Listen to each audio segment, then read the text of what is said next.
Welcome to today's webinar, Medical History in the Blockchain. Before we begin, we'd ask you to take 10 seconds to answer a couple of questions on the topics you're interested in hearing about next. They should pop up on your screen about now.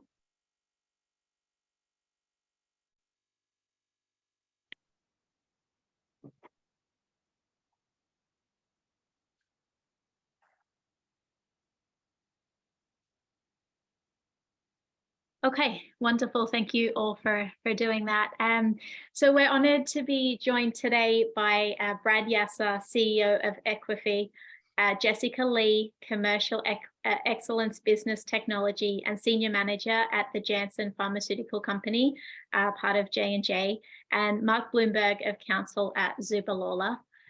So I'm going to go ahead and introduce each of our panelists in a little bit more detail. Brad Yasar is an entrepreneur, investor, mentor, and advisor with a global focus on blockchain and innovative technologies. He has conceived and bootstrapped several companies to maturity over the past 30 years. Brad is currently the CEO of EQIFI, the premier decentralized global banking platform. He is also the founder of Beyond Enterprises, offering strategic and technical leadership, advisory, and support to projects in all blockchain implementation and development stages. Welcome, Brad. Thank you for having me. We also have Jessica Lee, Commercial Excellence and Business Technology at Janssen. So Jess says, only a life lived in the service of others is worth living. And Jessica Lee is on a mission to change the trajectory of healthcare. Trained as an educator and biomedical engineer, she has a unique background as an innovator, neuroscience researcher, digital health clinician, trials manager, data scientist, omnichannel marketer, and teacher. As a healthcare technology strategist with 3 patents in blockchain, she envisions, designs, and delivers digital health solutions that improve patient outcomes. Welcome, Jess. Thanks, Claire. And then last but not least, we have Mark Bloomberg of Counsel at Zuber Lawler. Mark is an intellectual property litigator with more than 35 years of experience. He has represented clients in infringement actions and advised clients concerning patent infringement, validity, remedies, and licensing. During this time, Mr. Bloomberg has participated in all aspects of patent litigation, including jury trials, bench trials, claim construction hearings, arbitrations, and appeals.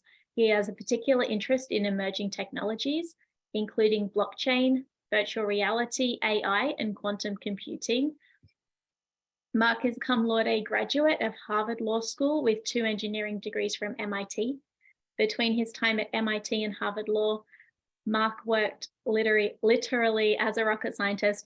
His capacity to quickly absorb very technical subject matter is extreme, and he's a member of the US Patent Bar. Welcome, Mark.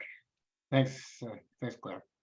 And my name is Claire. I'm a VP over at Proclinical. We're a global staffing firm specializing in healthcare. So what we're going to do is we're going to go through. We have some questions for our panelists, and then we'll have about 10 minutes at the end for Q&A. So if you have any questions for our panelists, please don't be shy. Just start typing them as soon as they come up into the questions section. There's a Q&A button at the bottom there where you can add your questions, and we'll get through as many as we can at the end. So we'll dive right in there. The first one is, what is blockchain really, and what isn't blockchain? Jess, do you want to take this one? Yeah, sure thing, Claire. So I'll answer this by kind of ping-ponging back and forth between what is blockchain and what it isn't. What I think of it in its simplest form is it's really a natural evolution of the internet, just with added layers of security and data validation. And what it isn't is, it is not just about cryptocurrencies like Bitcoin or any of the other coins that are out there right now. In fact, crypto is not even required for a blockchain to work if set up that way. And there are many industries which can have business benefits from this technology, not just finance.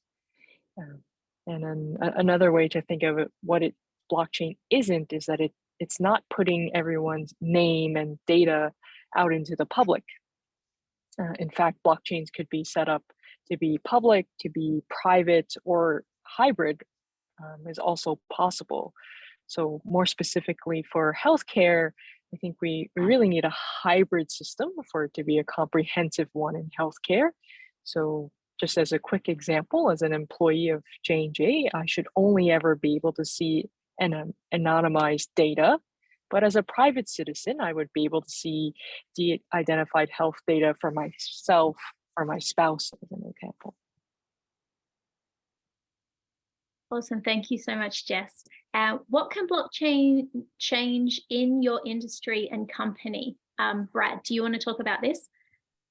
Yeah, I mean, to build up on the previous question, blockchain is a public ledger system that's immutable.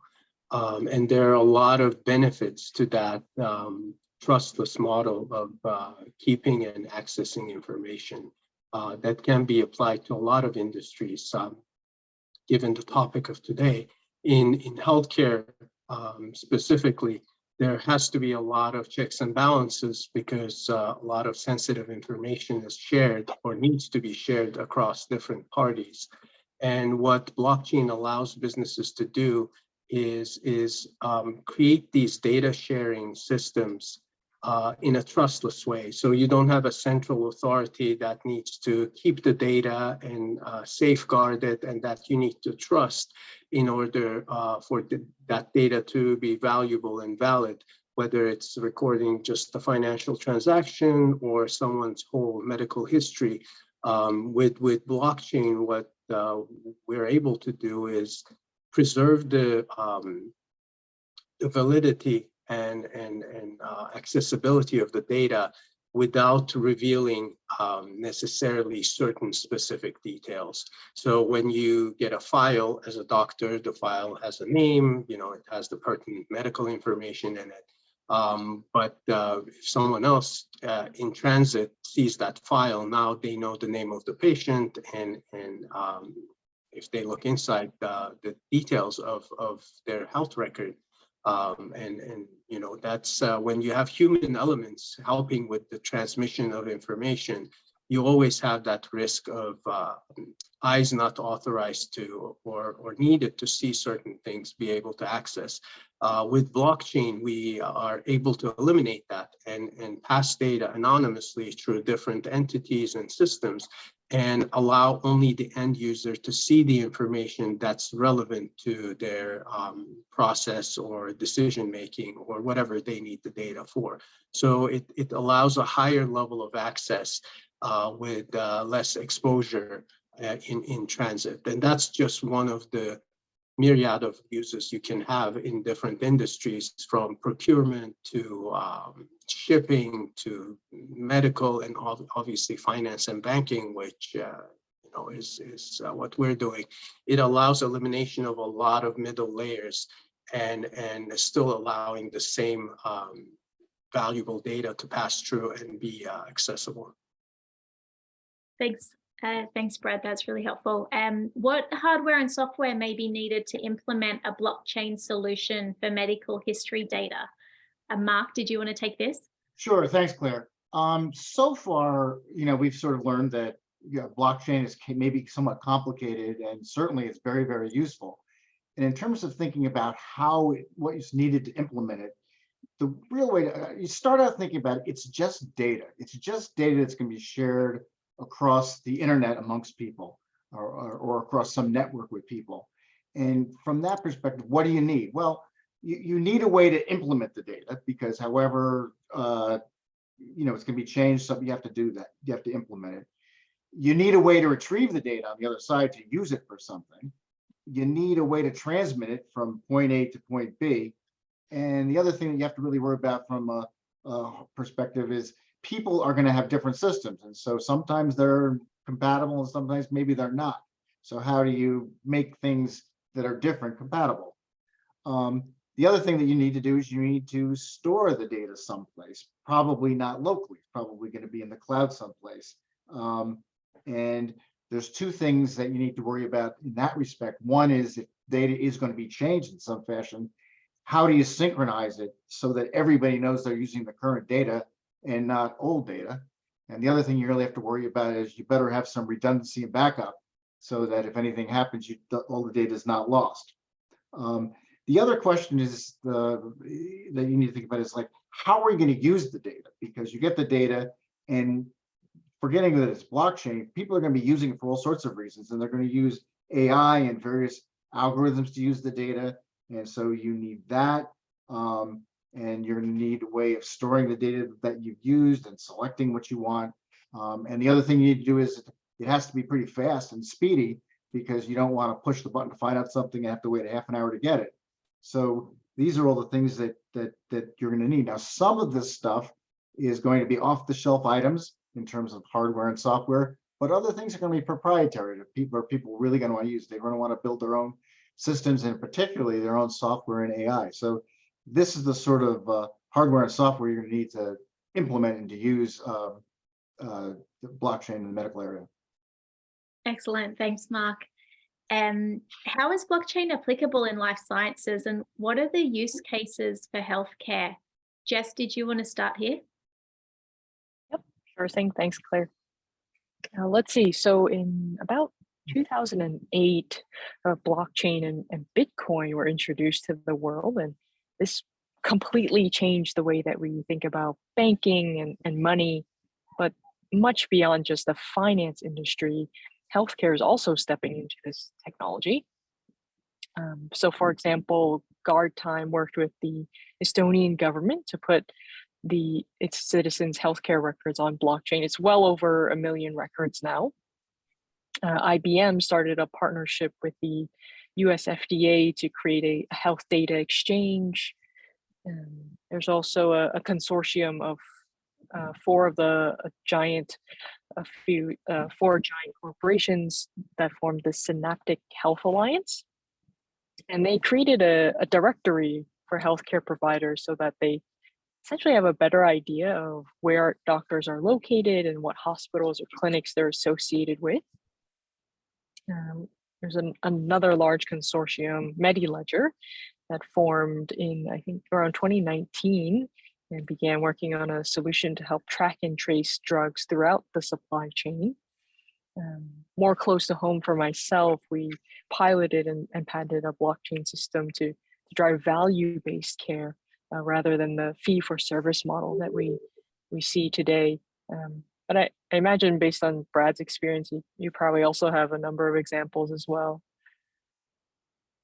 Yeah, Jess, I think the examples you gave are very important starting points. I believe the transition from paper-based care to digital hasn't completed its evolution yet, and blockchain is just the final step in it. But a lot of information in healthcare was kept in physical files throughout history, and there was a big challenge both from hardware, since we talked about hardware software perspective, how to scan x-rays and things like that. This was a decade ago, maybe two now, but there was a lot of challenges that the industry had to address. Having a meaningful transition where no data is lost, no data is compromised, and physical files can become digital files. Had we had blockchain 20 years ago, that would have been done by now. Because again, what blockchain allows us to do is share information either verifiably by individual or group of people, or anonymously. So it allows even competitors to share information, share data that can advance the industry as a whole. And when we're talking about healthcare and human well-being and health, I think everyone would agree that putting aside competition and profits and creating systems that are more efficient will benefit everyone, even the bottom line of the company. So I think what blockchain is slowly allowing companies to do is, one, create those consortiums and data sharing models where they're not worried about certain pieces of information being shared or intercepted, so they can more freely share information. It is also allowing us to share information with computers, non-human entities, with AI systems and programs. When you have physical files, it's very hard for an AI-based platform to read, access, and interpret those. Whereas when all your files are digital, they're easily uploadable to a system that can analyze them, whether it be cardiographs or X-rays or what have you, and draw meaningful analysis from it without any human interaction. So I think we're at the stage where data sharing is becoming a lot more easier. I mean, shipping physical folders from one doctor's office or one clinic to the other was a big constraint in both the system as well as timeliness of discovery of certain things. And that's slowly being eliminated. And then the types of data being shared is also becoming more abundant, because you can strip whatever elements you don't want. Like if you're working on a drug and you want to share the results, but maybe not the specific trials or the compounds, you can just anonymize a portion of the information and share it with your competitors, so they can see what's happening without getting access to anything proprietary or confidential. So I think that's a big thing. And on the retail side, it's helping a lot of people not go through duplicate assessments. I mean, I can personally attest to how many tests that I did in duplicates just because one doctor orders it. Then there's no way for the second doctor to see them. So they're like, well, we need another blood drawn. And I'm like, we just drew the blood and did these tests a month ago, and they don't have access to it, unfortunately. Even though it's in my file, it's a different doctor, different provider. So now with blockchain, I think a lot of those overlaps and issues in communication can be and are being addressed. And I see big changes coming in the next 3 to 5 years once the global implementation takes place. Because right now we're just talking about US or Europe or Asia, specific countries. Once we realize at the country level that blockchain allows this easy access to data, it's going to go global. Now we're going to have global standards on medical files and sharing and how it's done, how consent is acquired from the patients. And it's an exciting time to be around. Excellent, thanks, guys. What intellectual property issues may arise in connection with the hardware and software for a blockchain solution? And Mark? Yes, thanks, Claire.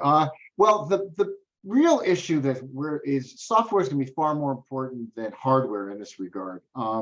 And so starting at the software, it's not going to be patent issues, because there's not going to be a lot of patenting of software, but there'll be trade secret and copyright issues. And where those issues really come from is there'll be a software license for whatever software that you're using.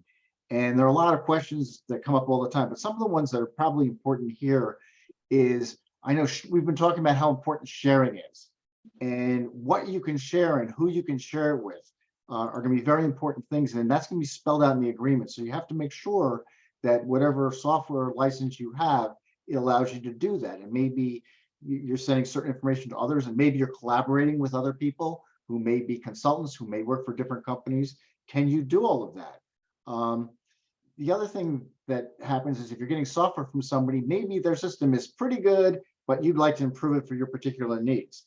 And so can you add on to it? Do you have the rights to add on to it? And do you have the information necessary for you to add on to that? And then once you've done that, if you've come up with something wonderful, who owns it? Do they own it, or do you own it? And who has what rights to it? And these are all sorts of issues that come up. And another thing that's important is software is always updated. Do you get updates, and do you have to pay any more money for them? Those are the issues that you need to worry about. On the hardware side, it's pretty standard stuff, because as I talked about earlier, there's going to be the hardware things are going to be basically things that are normal data things. And those issues do come up. They're often patent issues, but you're probably going to be getting components from others. And so very often the vendor will give you an indemnification in case there's a problem with whatever you've purchased. So it's a good idea to make sure that that's okay. But I think that the real issues that are going to pop up, which will get people in trouble that they really are with issues, are wanting to do something that your software license will not allow you to do.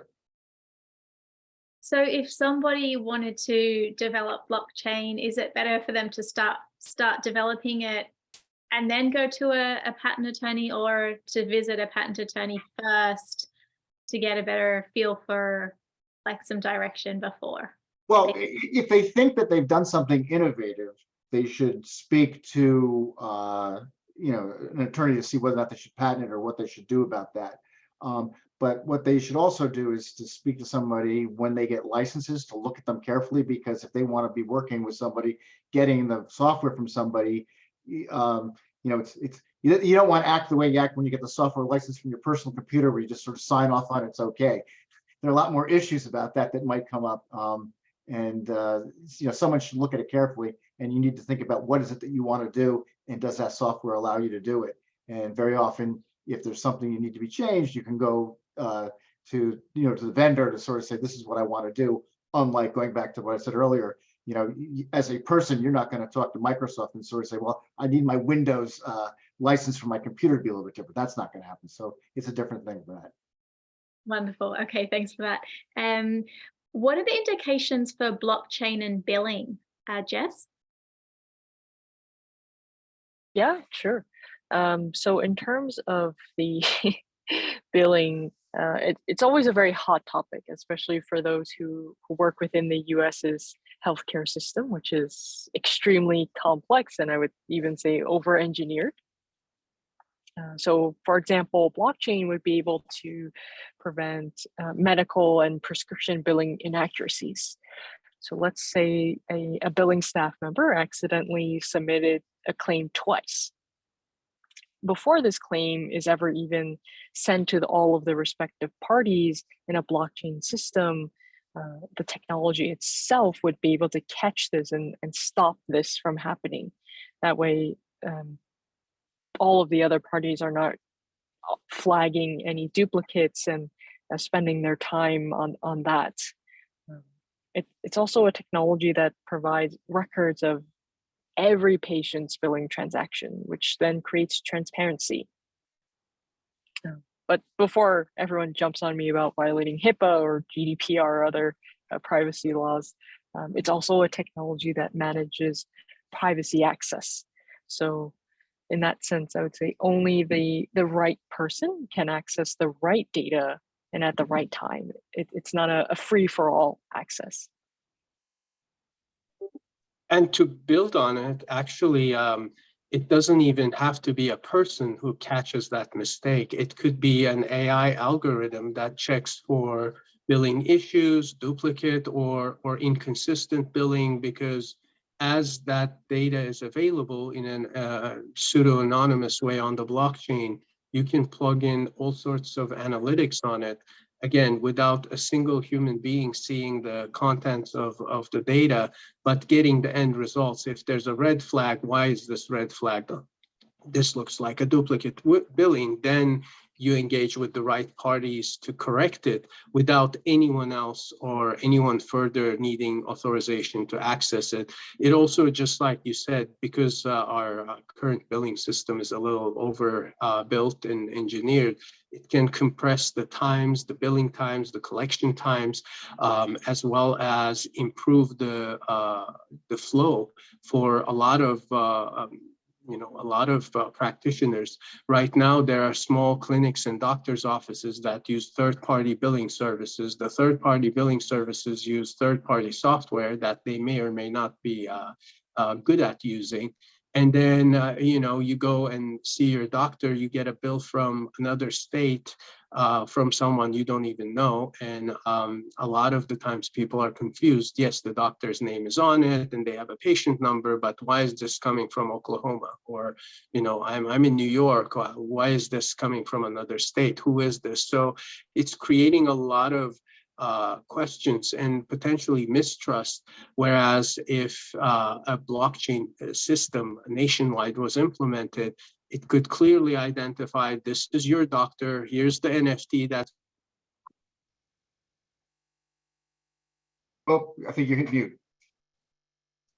And then, you are able to know who's sending you the bill, know that it's accurate because it's been analyzed, and then make a quick payment, even using digital currencies and not really having to own a credit card or have to write a check. So it can speed up the processes as well as streamline and eliminate a lot of the third-party middlemen that are in it right now. How does blockchain allow systems to be more robust and compliant as well as reduce cost? Brad, did you want to continue on to this one? Yeah, I mean, the blockchain is a tool of disintermediation, and what that means is when you have a trusted party model from party A to B, there are a lot of entities in the middle that have to be trusted for a transaction to happen. I was just describing it in regards to the previous question. In medical billing, there's usually at least two other entities in the middle that are providing services to the medical office and the service provider. With blockchain, you can just eliminate those. What that does is, of course, reduces the cost, reduces the time to collection, and creates a direct connection between the patient and the doctor. Why is it not set up like that today? It's because the medical practitioners want to focus on what they're good at, which is provide healthcare, and the billing and collection parties are good at that. They get the bills paid and they collect and they pass the payments to the doctor. It's because you have to have trusted parties in the middle that are going to do that. Maybe the doctor doesn't want to set up a credit card processing system, or it's too difficult, too time consuming. Again, we're talking about people whose time is very valuable. With blockchain, we can eliminate all that and create a trustless model where I know the doctor is sending me this bill. The doctor knows exactly the patient is getting the bill. It's proven on the blockchain that that information they flowed through.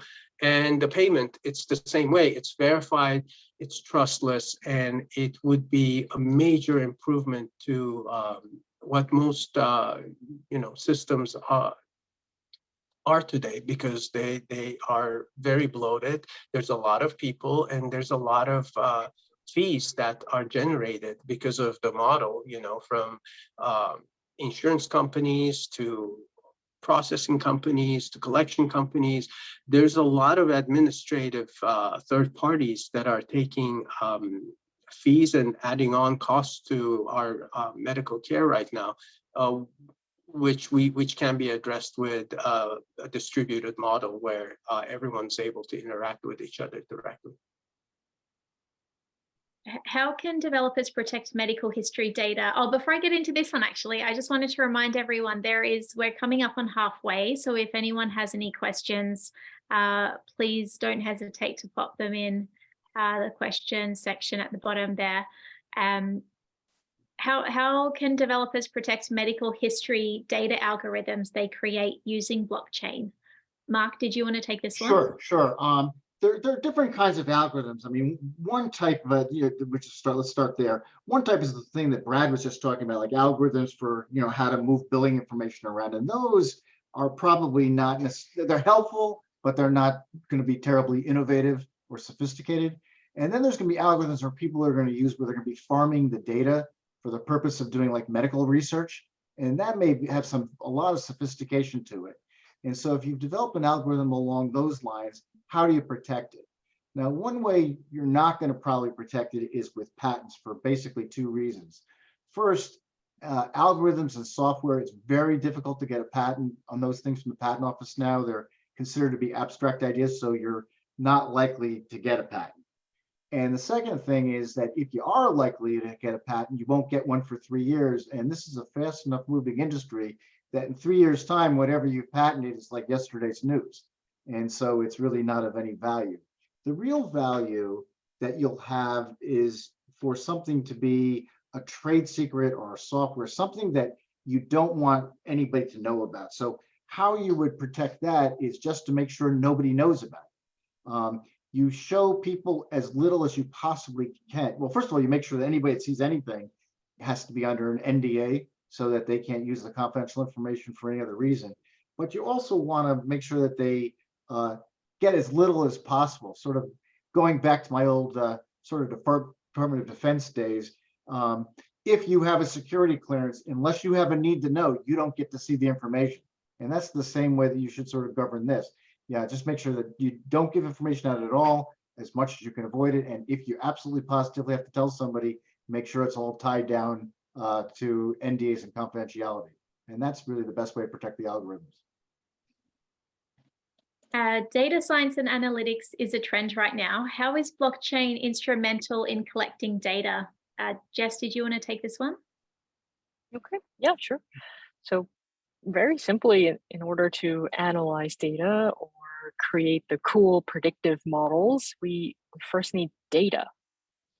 In data sciences and analytics, most of the time is actually spent upfront. And what I mean by that is activities like finding the data, organizing data, cleaning data, and just overall preparing that data before you can ever analyze it. And lucky for all the data scientists and statisticians and analysts, blockchain is a system that streamlines those upfront processes because it actually provides standardized and structured data and in real time with the right levels of access. So in healthcare, when we acquire data, it's often quite delayed. Right? The whole process of billing and all of these other activities takes time, and then there are data aggregators, and eventually we get our hands on the data 2-3 months later. But blockchain would actually be able to put that data in the hands of the researchers as it's happening. And it does this naturally by its design, all while preserving privacy and security.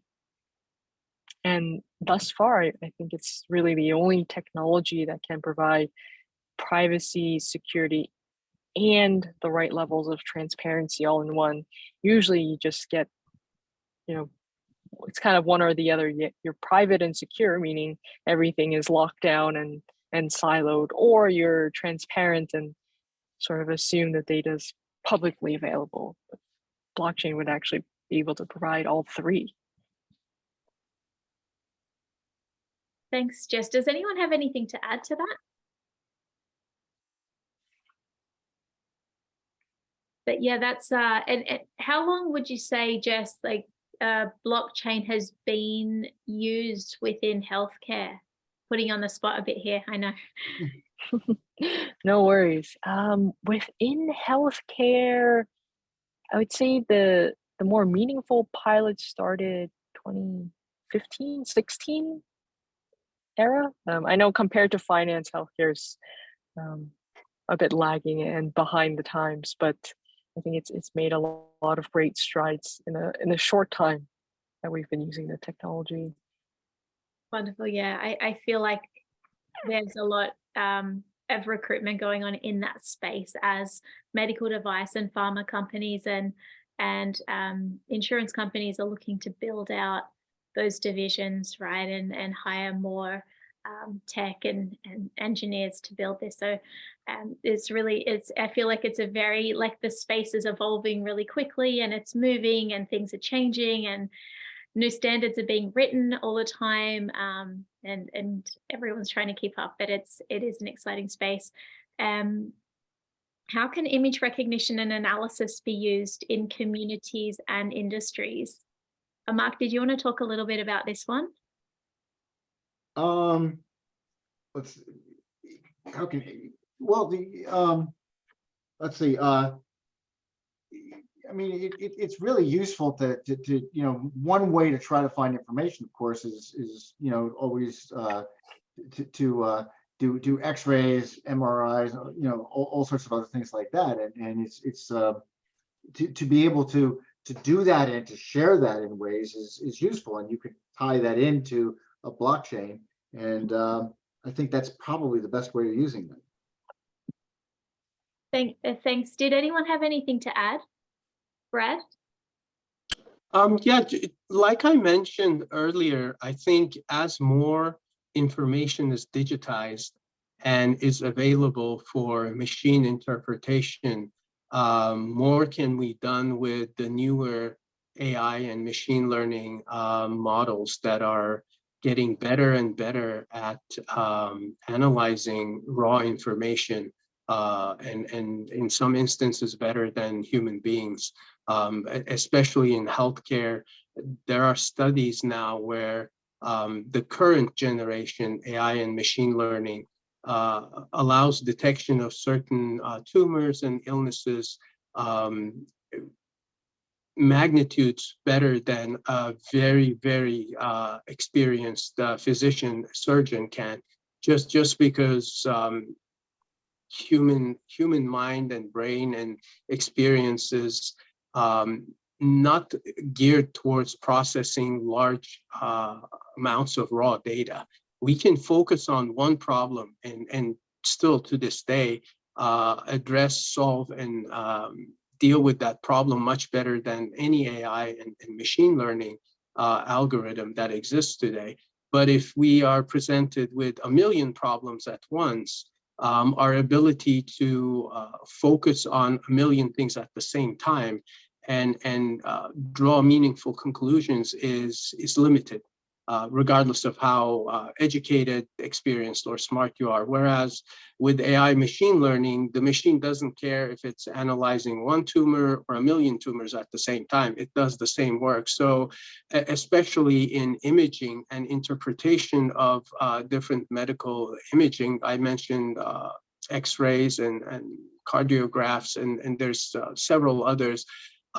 We've seen incredible results in speed of detection and accuracy in you know what AI and machine learning can do. And I think it's ushering a future where we're going to rely on our human brains and experience in the final stage of diagnosis, and of course whatever solution we need to come up with depending on the situation, but not have a doctor spend days looking at an X-ray trying to figure out, is that a tumor or is that something benign? Do I need to do a biopsy, or is a biopsy even possible if it's like an image of a brain? In certain parts of the brain, it's very risky to do things like that. So I think the AI human interaction and collaboration is going to be an incredible leap forward in medical care.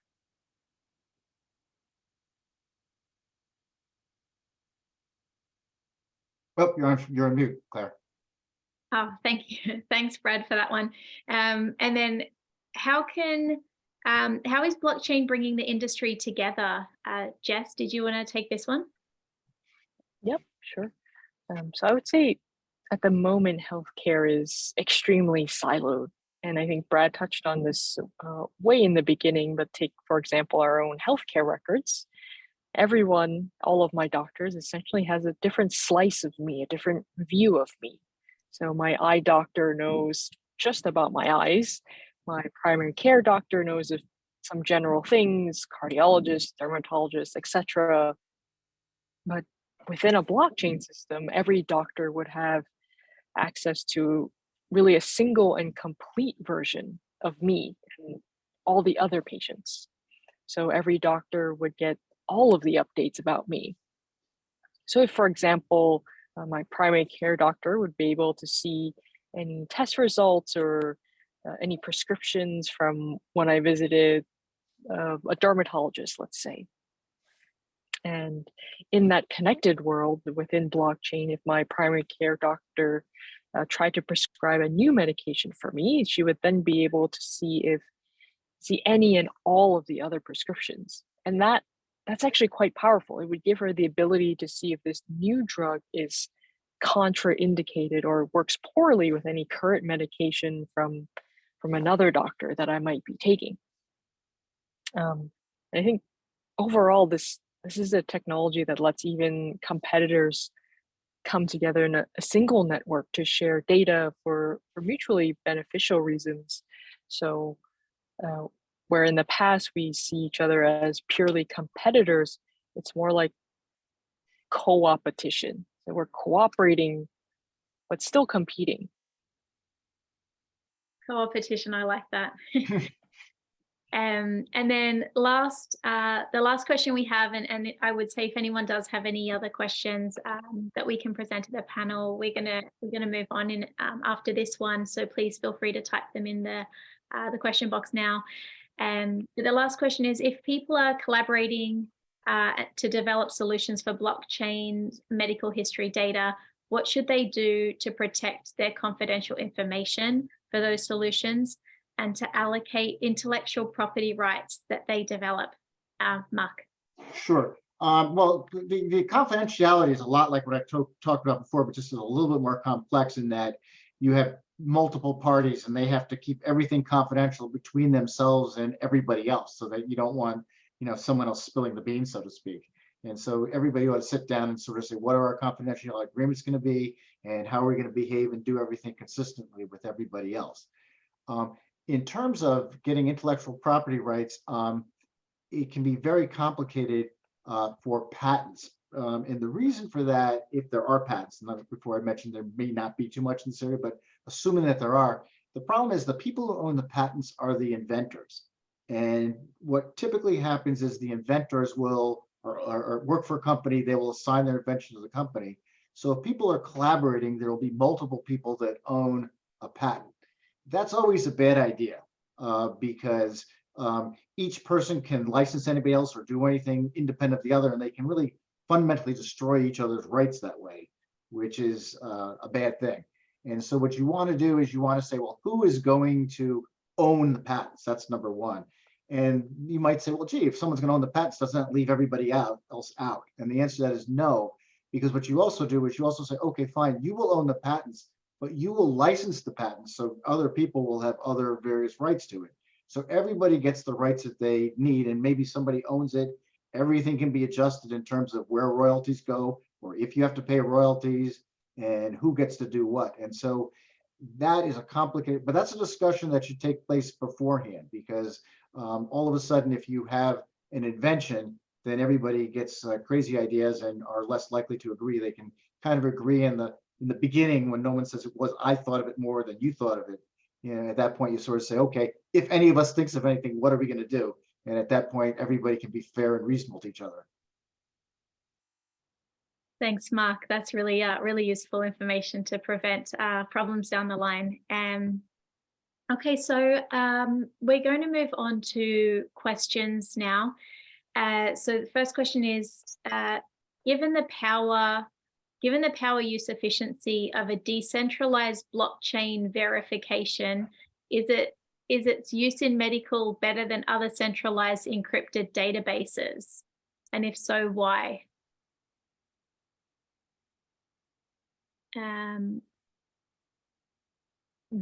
I'll take a stab, and then I'll pass it on to others to give something more elaborate.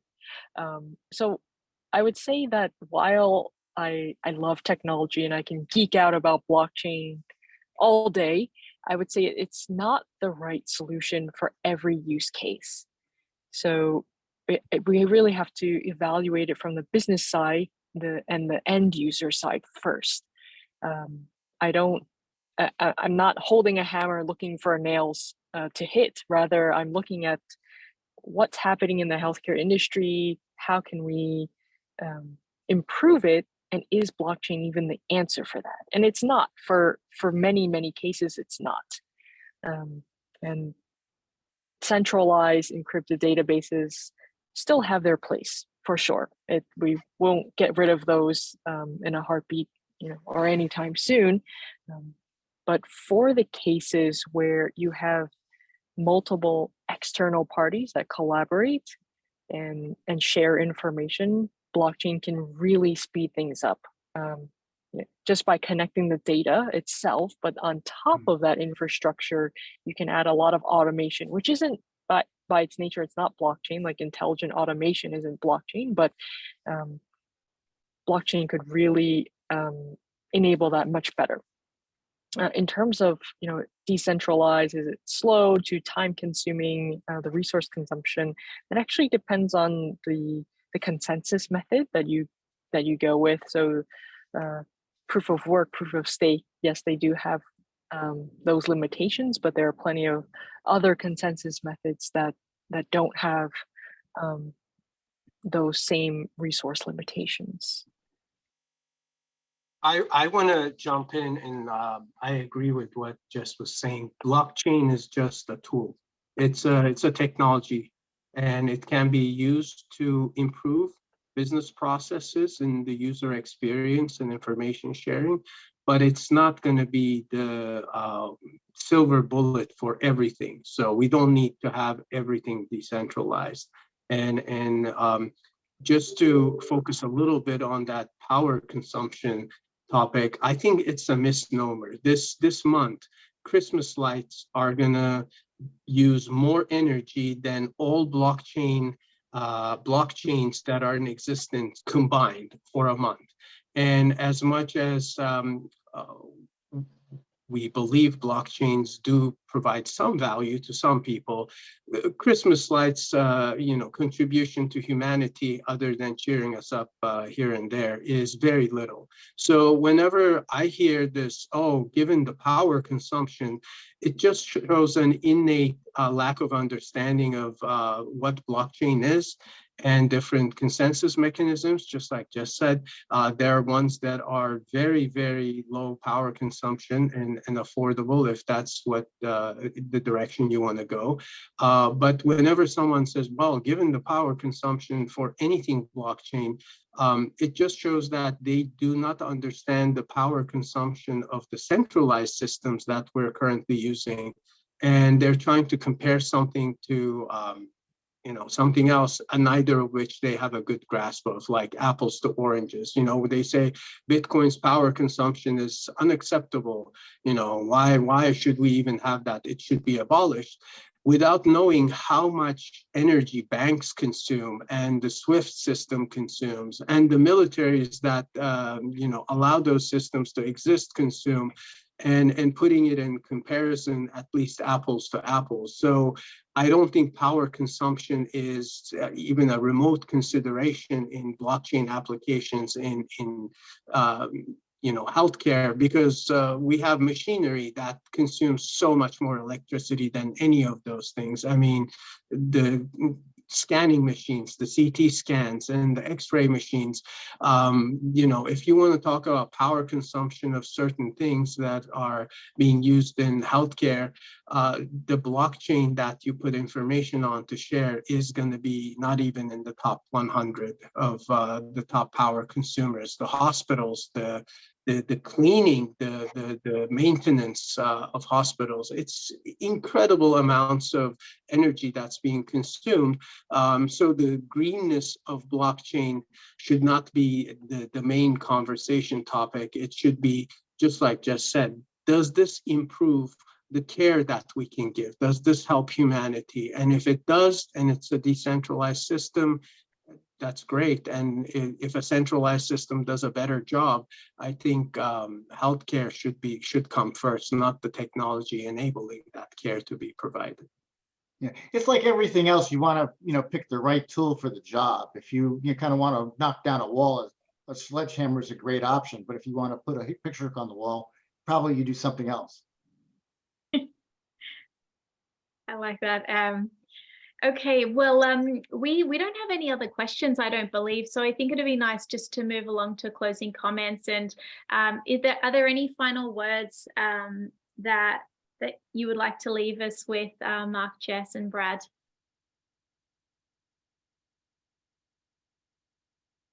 Oh, okay, I guess I'll go first. I think final words, I want to reiterate, blockchain as a technology stack. It's a tool.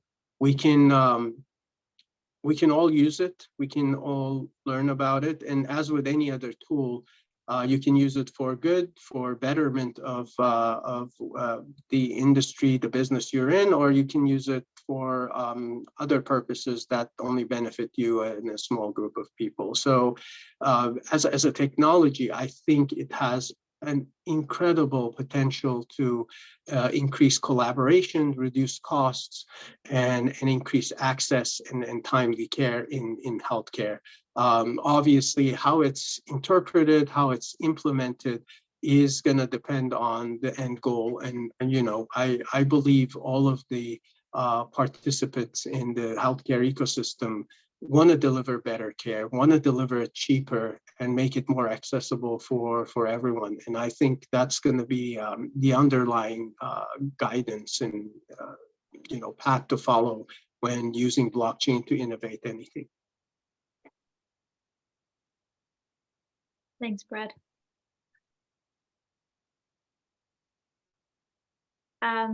Jess or Mark, is there anything? If there's nothing that you wanted to close with, we can move. We can say goodbye. Yeah, I think that's good. I think that Brad really summed it up extraordinarily well, and that's kind of where we are. It's just an exciting thing, exciting technology, exciting opportunities, tremendous value, and we'll be sitting here 5 years from now saying, of course, but right now it's just exciting to look at the future. Wonderful. Well, a huge thank you, everybody online and myself. Very much appreciate you all taking the time to share your expertise in the area. And please, if you are a panelist, if you are a visitor today and a guest, don't hesitate to reach out to our guests and connect with them on LinkedIn. They'd welcome any connections. And this video will be posted. It should be up for replay on YouTube, and we should be able to share this with you too if you sent your email address. So thank you all, and enjoy the rest of your day.